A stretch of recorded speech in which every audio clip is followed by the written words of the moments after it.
आणि हिथं जरा आमचा अभ्यास होतो आला बरं का, म्हणून जरा चष्मा लागलाय. आणि कवाच गाडीचं काम न करणार माणूस आज रातच्याच पापड्या भरतोय. आणि आता तुम्हाला तर माहिती आपला आवाज आणि आपण स्वतः माणूस आधीचाच रगील माणूस आहे. हा मग आपला डायलॉग काय तर नमस्कार पोरांनो, जे आहे ते बरं आहे म्हणूनच मी म्हणतो माझंच लय खरंय. आताच तुम्ही बघताय पेट्रोल टाका एवढी गर्दी असती वय, एकदा 500 रुपये टाकून घेतलं त्याच्या आयला पुन्हा 8 दिवस बिनकाळजीच, पुन्हा पेट्रोलच्या बुचनाला हातच लावायचा ना. आता मला काय इथलं लय माहित नाही, त्यामुळे फिरत फिरत कुठं आलो काहीच मेळ लागला ना. आता एक्सिस बँकेपेक्षा थांबलो पैसे काढायला. आता मस्तपैकी 40 लाखाचा हात्यार घेऊ, कशाचं काय चला आपलं. आता आपली बोंबातली एटीएम उगा 2x2च्या खुडीत असते ती, आणि हिथली एटीएम बघा वरी बघतोय बिथाडा संपाला. आणि तिथलं काम उरकून येतो का नाही तर त्याच्या आईला हिथं मारणार ट्रॅफिक. आता म्हणलं ह्याला 3 पेचा करंट द्यावा लागतोय. नग सुटलं ट्रॅफिक जातो. आता आज खास म्हणजे आपल्या दिदीचा वाढदिवस होता, मग तिला मांडीला आवडतेत आपल्या भाषेत पुरणपोळी. मग ती घ्यायला आलतो पण तिथं काय मेळ बसला नाही, तिथं काय मांडे शिल्लक नव्हते. मग दुसरीकडे आलो तिथं भेटली.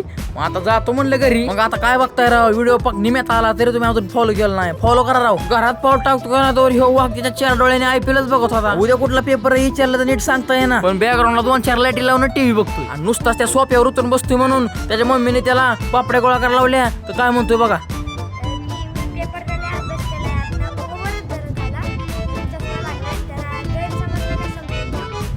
भरतो सगळ्या पापड्या. जाताना तेवढं तुम्ही फॉलो करून जा.